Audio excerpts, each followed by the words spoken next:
بسم الله الرحمن الرحيم الحمد لله رب العالمين وصلى الله وسلم على سيدنا ومولانا محمد وعلى آله وأصحابه والتابعين أما بعد. Nous avons dit que nous allons parler aujourd'hui de Al-Qiyam. Le mot Al-Qiyam, Yawm Al-Qiyam, le jour de Al-Qiyam. Ce jour-là, on l'appelle Al-Qiyamah à partir des textes coraniques, à partir des textes prophétiques. Allah Azza wa Jal, il dit de ce jour-là, dans Surat Al-Mutaffifin, Yawma yaqumun nasu li rabbil alamin. Yaqumun nas, donc Al-Qiyamah, c'est le fait de se positionner debout. En fait, debout. Oui, les gens, le jour de l'Qiyamah, seront debout. Mais il y a aussi qu'ils vont se lever de leur tombe. Il y a aussi le fait que Al-Qiyam, c'est s'apprêter à être jugé par Allah Azza wa Jal. Ce jour-là aussi, Allah Azza wa Jal, il l'appelle Yawm ad-Din. Nous connaissons tous Surat Al-Fatiha. Allah Azza wa Jal, il dit Maliki Yawmiddin. Le maître de Yawm, du jour de Ad-Din. Le jour de Din, c'est quoi? C'est le jour de Al-Qiyamah. Pourquoi on l'appelle Yawm Ad-Din, le jour de Din? Parce que ce jour-là, c'est le jour où il va y avoir il va y avoir le jugement, il va y avoir la rétribution, il va y avoir le règlement entre les uns et les autres. Tout cela, Yawm ad-Din. Allah Azza wa Jal, il est le maître de toutes choses. Il est le Seigneur de toutes choses. Allah Azza wa Jal, il est Rabbul Alamin. Il est Rabbul Awwalin wal Akhirin, le Seigneur des générations passées, des générations à venir. Allah Azza wa Jal, il est Rabbus Samawati wa Rabbul Ard, Rabbul Arsh al-Azim, le Rabb des cieux et de la terre, et le Rabb du trône éminent. Allah Azza wa Jal, il est le Rabb de tout ce qui existe. Mais particulièrement, lorsque Allah Azza wa Jal, il dit Maliki Yawmiddin, il est Al-Malik, celui qui est le maître. Al-Malik, c'est celui à qui ça appartient. Lui, le propriétaire, le détenteur, le seigneur. Donc, il est Malik Yawm ad-Din, mais il est le Malik de tout, car il est le Rabb de tout ce qui existe. Mais pourquoi spécifier Yawm ad-Din? Tellement ce jour-là, il a de l'importance. Donc, Allah, il est Rabbul Kaaba, il est Rabbus Sama, Rabbul Ard, Rabbu al-Alamin. Et Al-Alamin, ça veut dire l'ensemble de ce qui existe autre qu'Allah, l'ensemble de ce qui est créé. C'est ça ce qu'on appelle Al-Alamin. Mais spécifier ce jour-là parce que ce jour-là, c'est un jour des plus importants de l'existence. De l'existence, depuis le début de l'existence jusqu'à la fin de l'existence, un jour charnière, Yawm al-Qiyamah, Yawm ad-Din. Donc, Yawma yaqumun nasu li rabbil alamin. Ça, c'est dans Surat Al-Mutaffifin. Et ce jour-là, donc, il va y avoir des situations diverses, comme nous l'avions expliqué la dernière fois, avec les uns qui vont plonger, qui vont être dans leur sueur, dans leur transpiration, et tout est proportionnel à ce que était leur faute dans ce bas monde. Parce que si la personne elle est dans la catégorie des atqiya, de ceux qui sont taqi, pieux, vertueux, de ceux qui ont été droits, ceux-là, ils n'auront pas à avoir cette peine et ils seront à l'ombre de Al-Arsh. Et ainsi de suite. Donc, nous avions parlé de ça plusieurs fois, et notamment hier. Allah Azza wa Jal, il dit que il dit à tous les êtres qui sont responsables de leurs actes, que l'on soit humain ou djinn, de nous préparer pour ce jour-là, parce que c'est ce jour-là où il va y avoir le jugement. Donc, sortie des qabr, le jour de la résurrection, commence, entérine, entame le jour de Al-Qiyamah, Yawm Al-Qiyamah. Allah Azza wa Jal, il nous dit de nous y préparer par rapport à ce qui va y arriver comme jugement. Depuis le moment où on est sorti des qabr jusqu'au moment où nous allons être envoyés les uns dans Al-Jannah et les autres en enfer, à partir du moment où Yawm Al-Qiyamah aura commencé, et ça commence, ça s'entérine avec la sortie des qabr, le jour de Al-Ba'ath, le moment de la résurrection, jusqu'à ce départ pour aller s'établir au paradis et pour aller séjourner en enfer, wal-iyaazu billahi ta'ala, tout ça ensemble va durer 50 000 ans. D'où vient la déterminée de la durée. Il y en a qui ramènent ça au verset du Coran de Surat Al-Ma'arij. Mais c'est pas si sûr que ça, parce que le tafsir du verset de Surat Al-Ma'arij, ça veut dire les échelles qui montent, ce qui mène vers le ciel. Et les Ma'arij, c'est les Ma'arij des anges. Les Ma'arij, ça veut dire les anges qui montent vers le ciel. C'est pas si sûr que ça. Min Allahi dil Ma'arij, ta'aruju al-mala'ikatu war-ruhu ilayhi fi yawmin kana miqdaruhu 50,000 sanatin. Fi yawmin kana miqdaruhu 50,000 sana. Donc Allah, il est Zu al-Ma'arij, soit Zu al-Ma'arij, au sens que Allah Azza wa Jal, il est Ta'ala, il est vénéré, il a la supériorité, au sens, bien entendu, au sens de la puissance, de la perfection, voilà, pas au sens physique et matériel. Allah n'est pas un corps et il n'habite pas dans un endroit, il n'est pas dans un espace.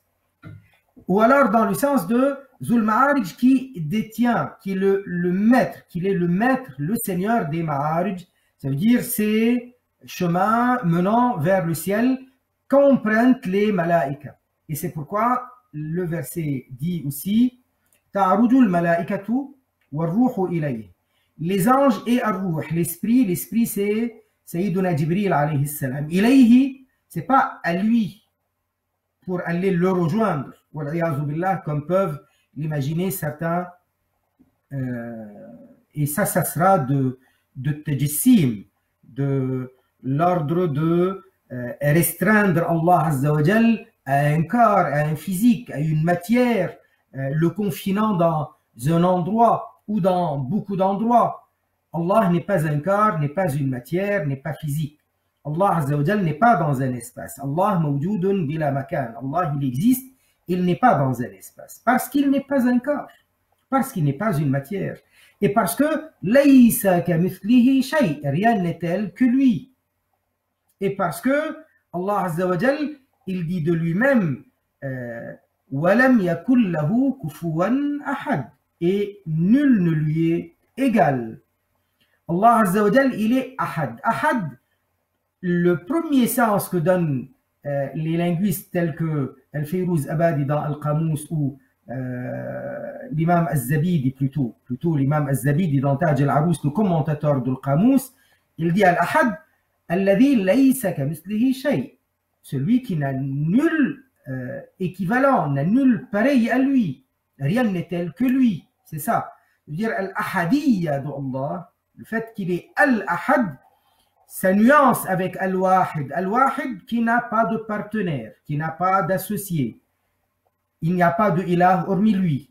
Mais Al-Ahadiyya, c'est l'unicité au sens, c'est pareil que Al-Wahid, c'est synonyme, mais avec une nuance, avec un sens particulier de Laysa kamithlihi shay, rien n'est tel que lui. Ça veut dire qu'il n'est pas sujet à l'imagination.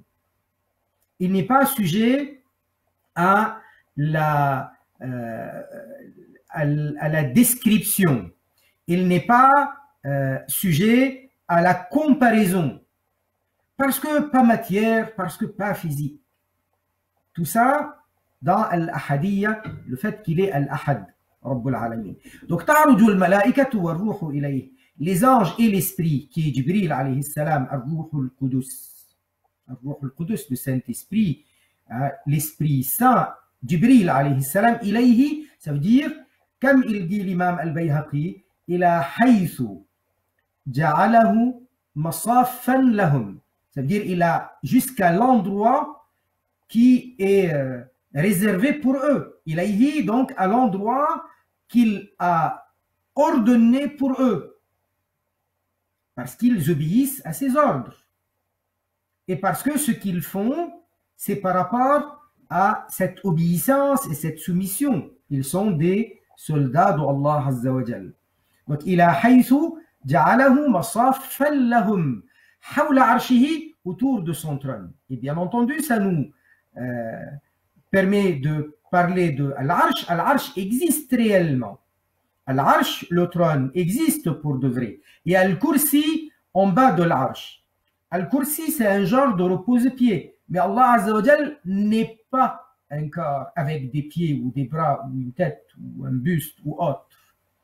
C'est quelque chose qui est en bas de Al-Arsh et ainsi que Al-Arsh, symbole de la royauté, du pouvoir de Allah Azza wa Jal. Et les hommes ne voient pas Al-Arsh, mais les anges voient Al-Arsh. Et ils sont autour de l'Arsh en train de faire des tawaf. Il y a également dans Surat As-Sajda, Allah Azza wa Jal, il dit yudabbiru al-amra min as-sama'i ila al-ard. Donc Allah Azza wa Jal fait le fonctionnement.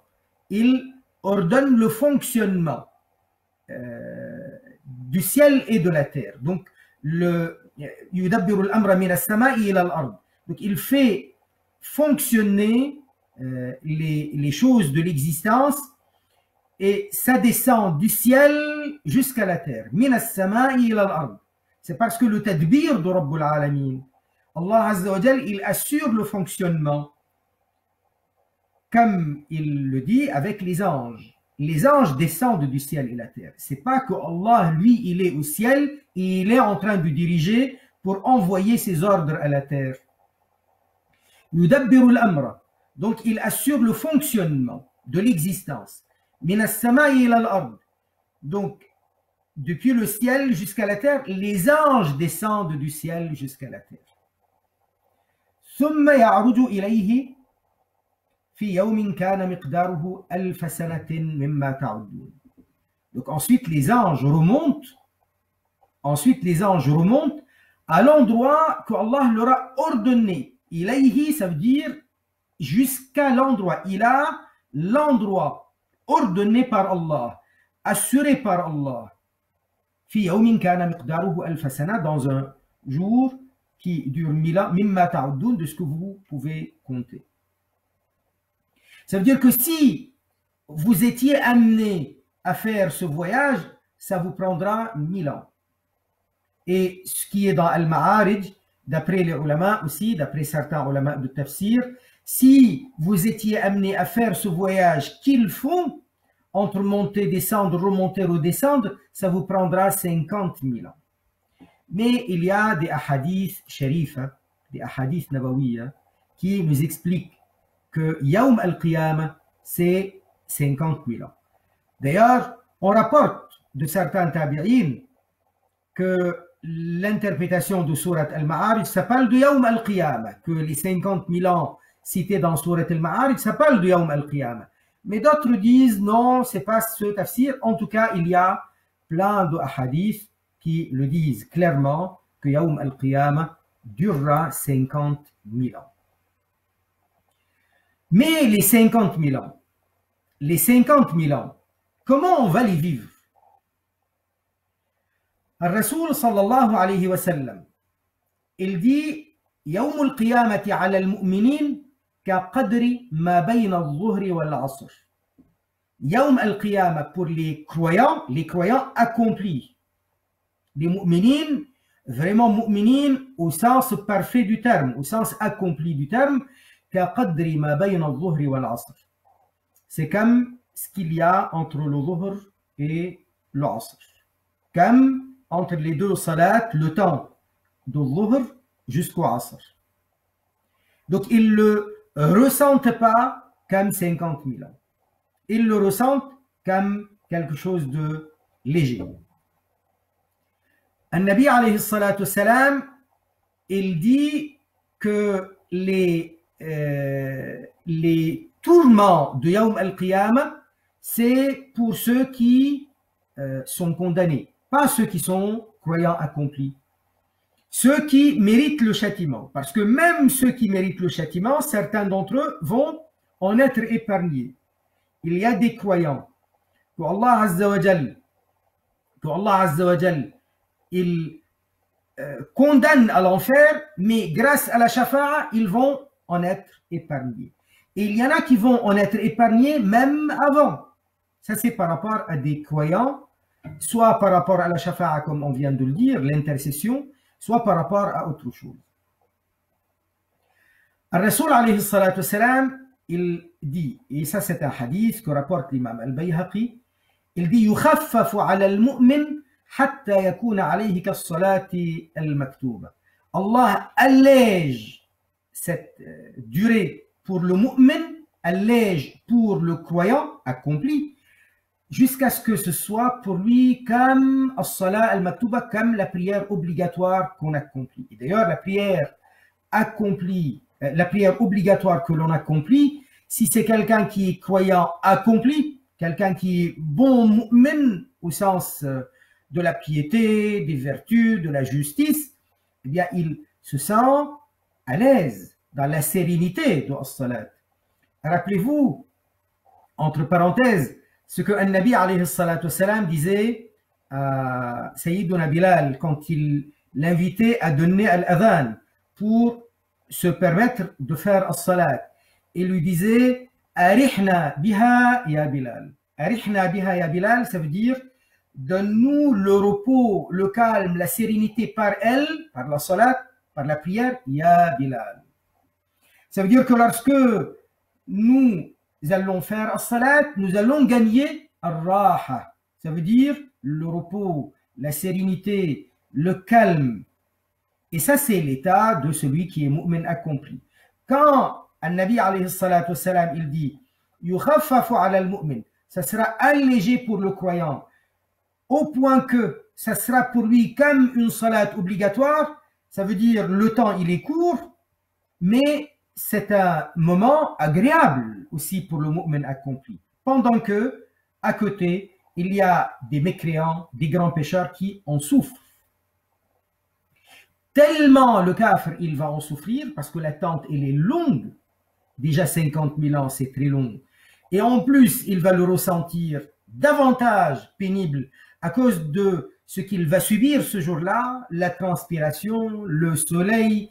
Il va avoir soif, il va avoir faim, il va marcher sur le visage, il va être piétiné, il va recevoir des coups de pied.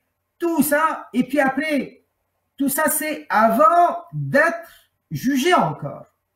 Pendant qu'il va recevoir la présentation des actes et le jugement, ça va être un moment terrible aussi. Et ça va être long, parce que il va y recevoir beaucoup de blâme. Donc, d'après Sayyiduna Abu Sa'id al-Khudri, c'est 50 000 ans. Et c'est très très long. Mais pour le kafir, c'est très très long, très pénible, et pas de la même manière, moins, mais c'est pénible, gravement pénible pour les grands pécheurs parmi les musulmans aussi. En revanche, pour les mu'mins, croyants, pour ceux qui sont accomplis dans leur iman, ceux qui sont vertueux, ceux qui sont atqiya, cela, ça va être très léger et très agréable presque pour eux. Si on compare à la salat, à la prière obligatoire que l'on prescrite, la prière prescrite al-maktouba, que l'on accomplit, ça veut dire agréable. Donc, Sayyiduna Abu Sa'id al-Khudri radiyallahu ta'ala an, il dit qu'on a posé la question à Rasulullah alayhi salatu wassalam, عن يوم كان مقداره 50,000 سنة ما طول هذا اليوم. De ce jour-là qui va durer 50 000 ans, c'est quoi cette durée longue? Et alors le prophète alayhi salatu wassalam, il le dit comme ça, il lui dit والذي نفسي بيده, je le jure par celui qui détient mon âme, لا يخفف على المؤمن حتى يكون أهون عليه من الصلاة المكتوبة يصليها في الدنيا. Il dit, je le jure par celui qui détient mon âme, ça sera allégé pour le croyant. Ça veut dire, on parle du mu'min taqi, pieux, au point que ça devienne plus facile pour lui que la prière prescrite, la prière obligatoire, yusalliha fi dunya, qu'il accomplit au cours de la dunya. Donc ce n'est pas la même chose par rapport à celui qui va ressentir la peine comme les kuffars wa iyaazu billahi ta'ala. Alors, Yawm al-Qiyamah, ça va être beaucoup de choses à la fois. Dans Yawm al-Qiyamah, on a dit que ça commence par la résurrection. Et puis après, il va y avoir cette longue attente, le moment de l'mahshar, de l'hashr, le rassemblement lorsque on va à côté de As-Sirat, de Al-Jisr, du pont qui va être dressé au-dessus de Jahannam, à cet endroit obscur. Et il va y avoir donc la destruction de la terre, du ciel. Et puis après, on va être sur cette terre quand elle sera renouvelée. Tout ça, c'est dans Yawm al-Qiyamah. Et puis après, l'attente se fera longue jusqu'à ce que le Nabi alayhi salatu wassalam reçoive la délégation qui va lui demander de nous sauver de cette situation. Et il va entamer la shafa'a, et ça sera al-maqam al-mahmoud, la position louable de notre Nabi sallallahu alayhi wa sallam. Et c'est comme ça que ça commence le jugement. Pour les uns, ça va être le jugement au sens vrai du terme. Ça veut dire ils vont être rappelés, on va leur rappeler Allah Azza wa Jal, c'est lui qui va adresser la parole à tout un chacun dans ce jour-là, au cours de ce jour-là, et on va entendre la parole d'Allah Azza wa Jal lui-même, sa parole lui-même, subhanahu wa ta'ala. Chacun entendra la parole d'Allah en même temps. En même temps, les milliards et les milliards de gens, ils sont dans al-mawqif, dans cette position, et chacun entend la parole d'Allah Azza wa Jal lui présentant ses actes. Pour les uns, ça va être tout simplement ardu a'mal, présentation des actes légers. Et ça, c'est pour les atqiya, pour les awliya, pour les anbiya alayhim as-salatu was-salam. Pour d'autres, pour ceux qui méritent le châtiment, ça va être un hisab au sens de les amener, les pousser à se justifier.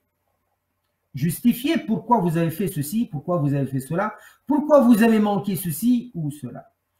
Et dans leur jugement, Allah Azza wa Jal, il va amener des témoins qui vont témoigner contre eux. Et ce moment-là, Allah Azza wa Jal scellera la bouche du kafir pour permettre à ses membres de témoigner contre lui. Et puis après, Allah Azza wa Jal, il délivre sa langue, il délie sa langue, afin qu'il reprenne le contrôle sur sa langue et pour reparler. Et là, il va insulter ses membres. Et il va leur dire « Tabbal lakum », ça veut dire « malheur à vous »,« Fa'an kunna kuntu unadil ». Moi, j'étais en train de lutter pour vous, pour votre plaisir. Mais quel plaisir qui va amener dans le feu de l'enfer, wal iyaazu billahi ta'ala.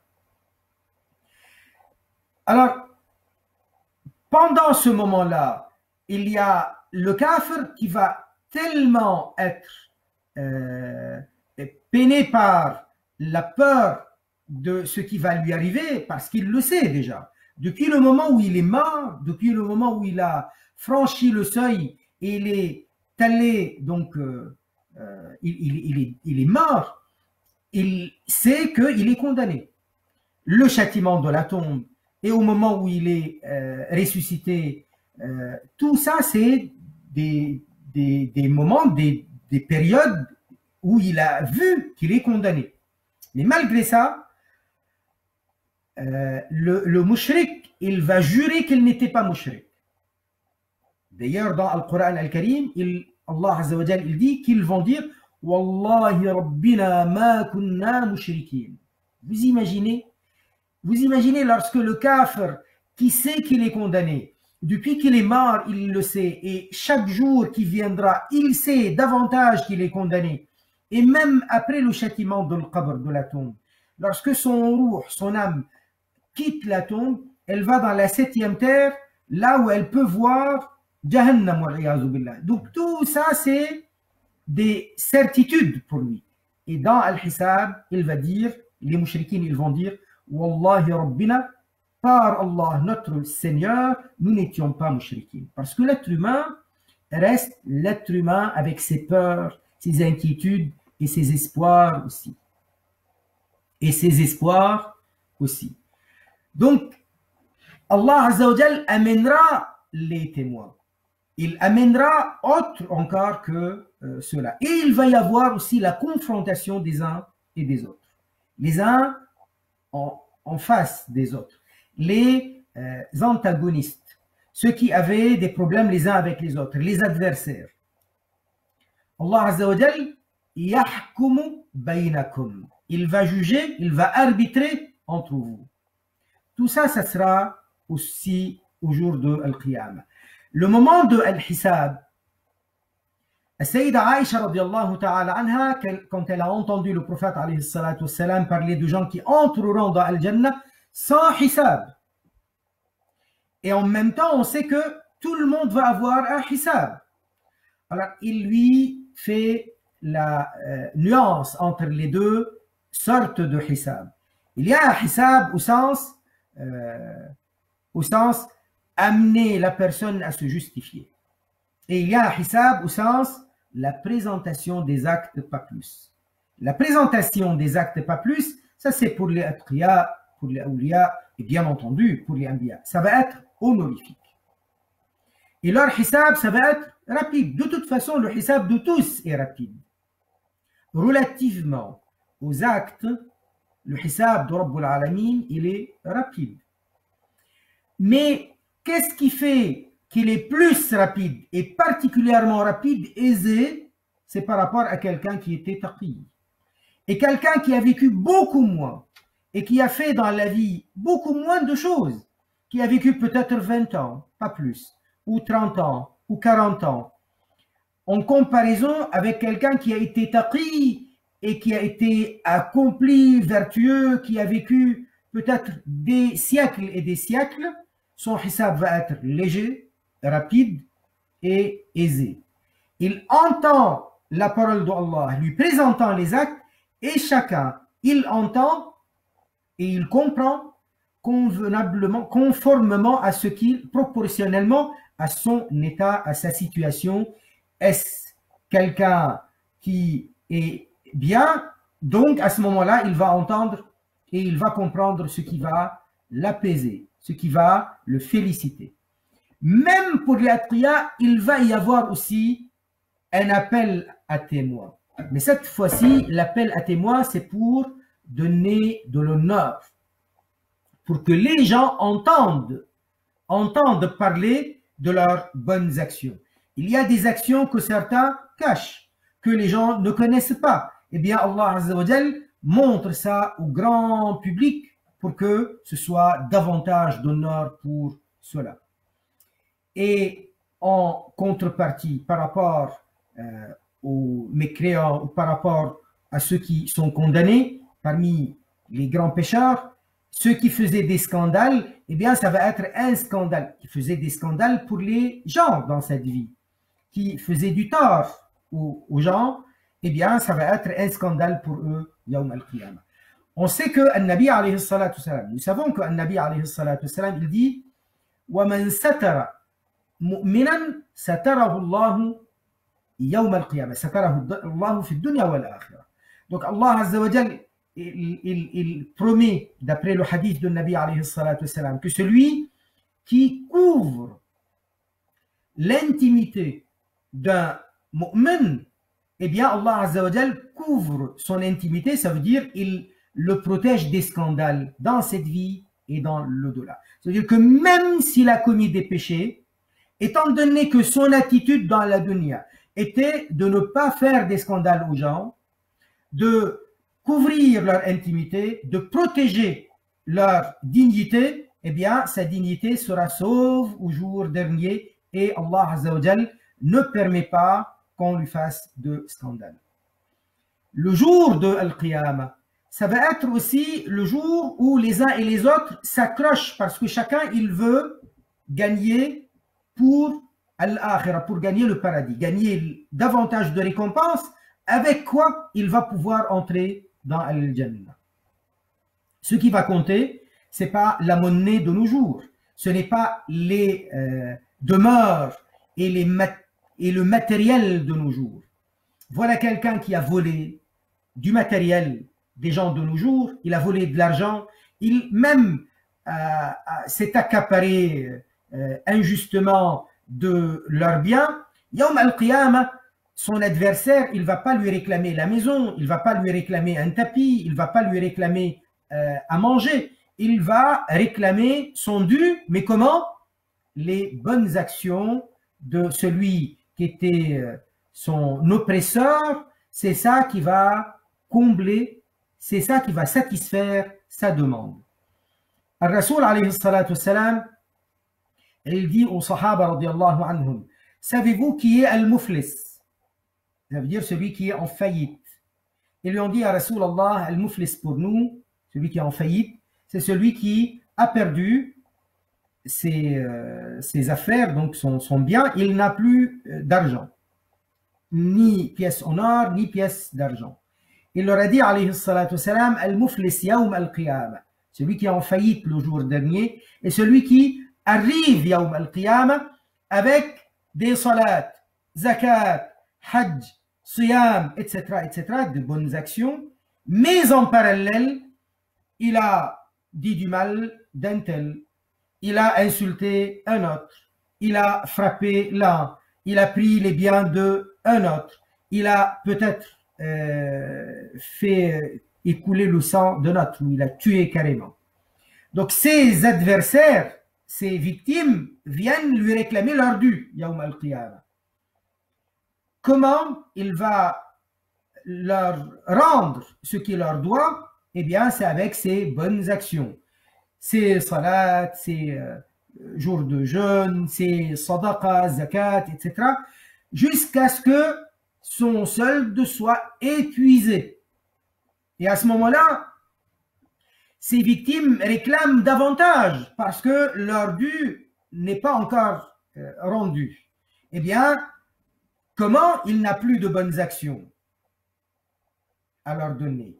Alors, ils réclament à ce qu'ils portent, à ce qu'ils supportent, à ce qu'ils soient chargés du fardeau de leur péché. Donc, on commence à vider leur fardeau pour le charger à lui, jusqu'à ce qu'il soit totalement submergé par ce qu'il porte comme charge, comme péché, et il n'a pas de bonnes actions.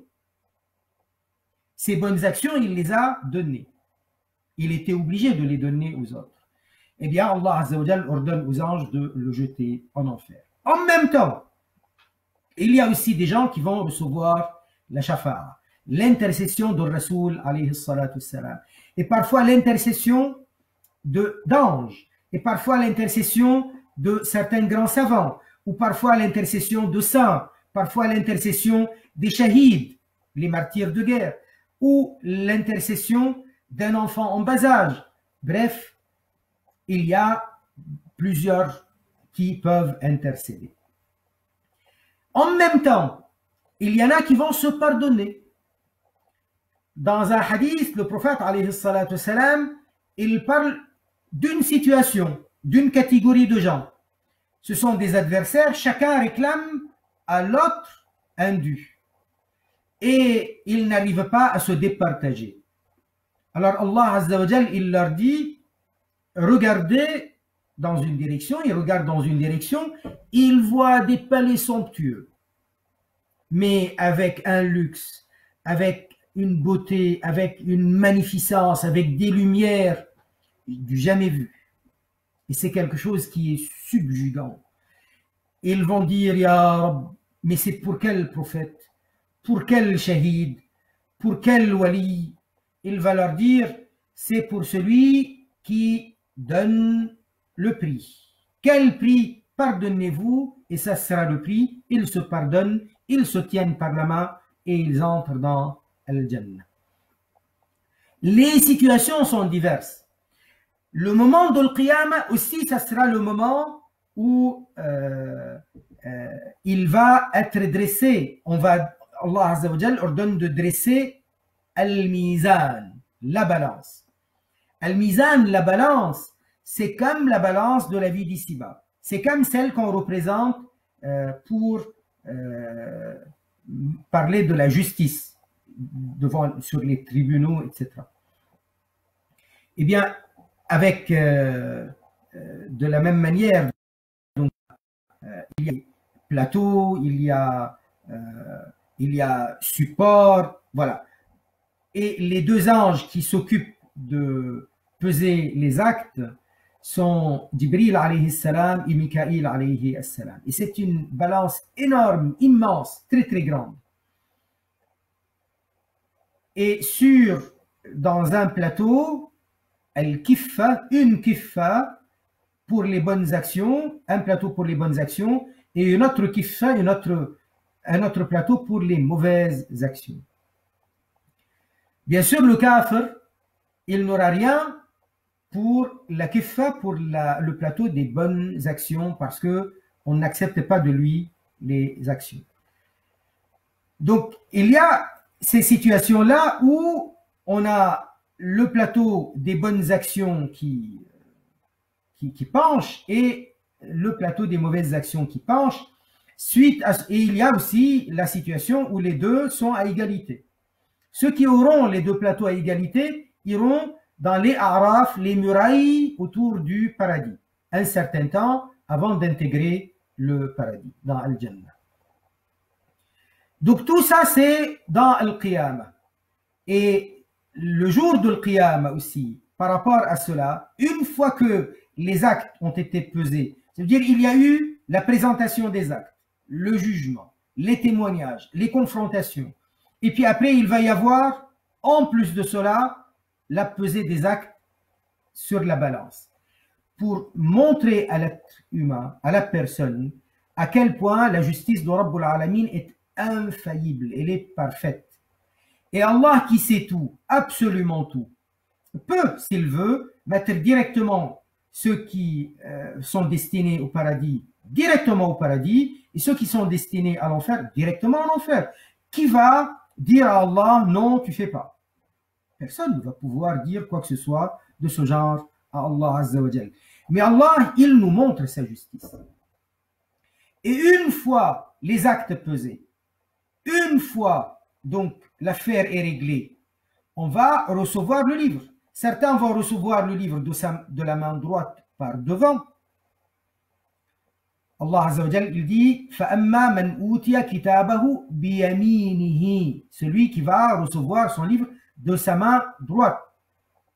Donc celui-ci, il va avoir un hisab facile. Son hisab est aisé. فَسَوْفَ يُحَاسَبُ حِسَابًا يَسِيرًا.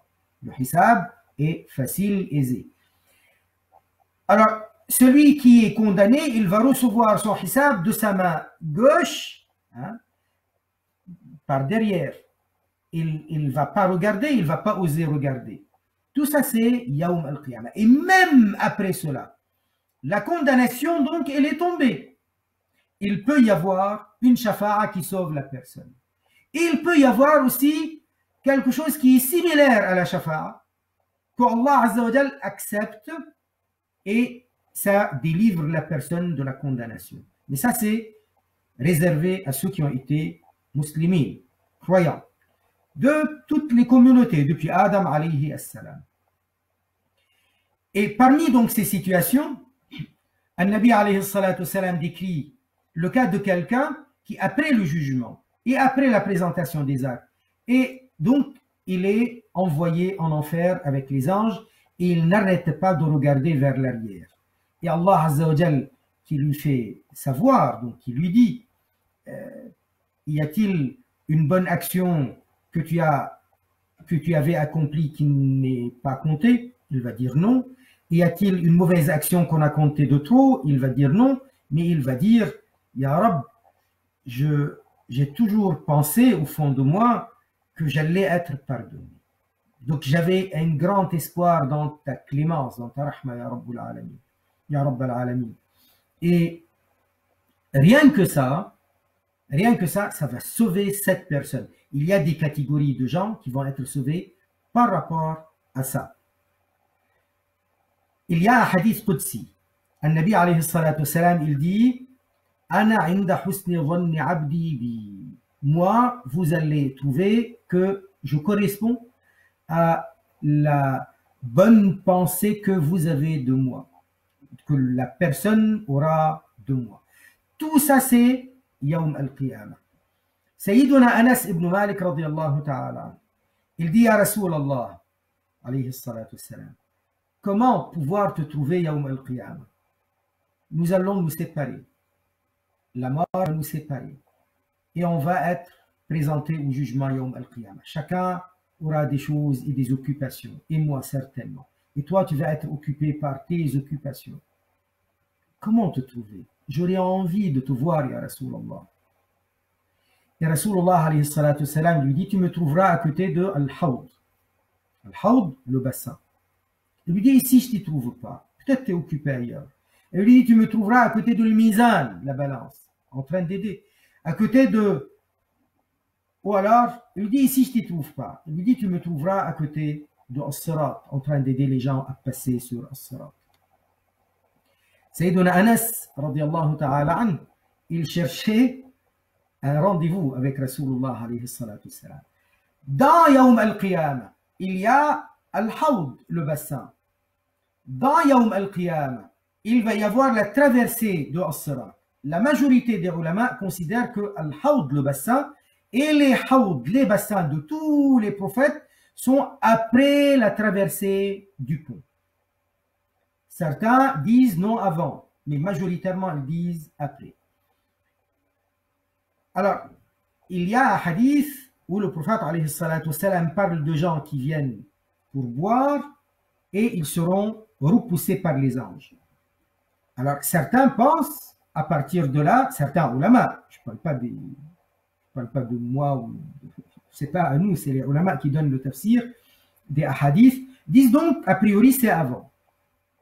L'imam Ibn Hajar, radiyallahu ta'ala an as-sahaba, al-kiram, an al-ulama, al-tabi'in, et les grands ulama de la umma, radiyallahu ta'ala anhum, tellement ils nous ont clarifié et facilité les choses, pour que nous, on ait ça accessible. Donc, il dit, Sayyiduna al-Asqalani, l'imam al-Asqalani, rahimahullah, il dit, mais ça veut dire que c'est des gens qui sont en train de marcher sur le pont, d'avancer sur le pont, et ils viennent presque pour traverser en vue d'atteindre Al-Hawd, le bassin, et ils seront repoussés, pas à côté du bassin, donc ils n'ont pas traversé le bassin, mais ils sont encore sur le pont.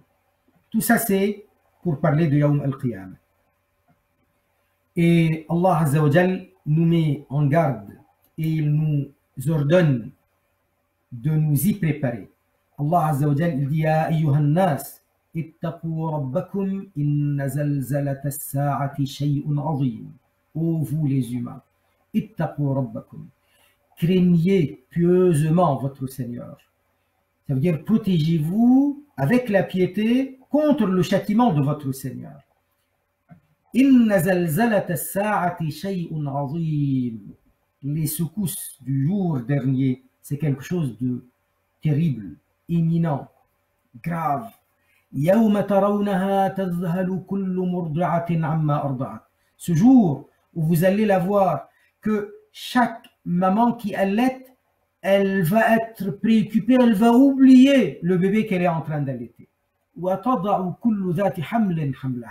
Et toutes celles qui sont pleines, enfin les animaux pleins, et toutes les femmes, les dames qui sont enceintes, elles vont perdre le fœtus. Et tu verras les gens ivres, et pourtant ils ne sont pas saouls, ils ne sont pas ivres. Donc c'est les tourments. Mais c'est plutôt le azab d'Allah qui est très dur. Subhanallah walhamdulillah. ولا إله إلا الله لا إله إلا الله لا إله إلا الله لا إله إلا الله اللهم صل على سيدنا محمد وعلى آله وصحبه وسلم رب اغفر للمؤمنين والمؤمنات سبحان ربك رب العزة عما يصفون وسلام على المرسلين والحمد لله بارك الله تعالى.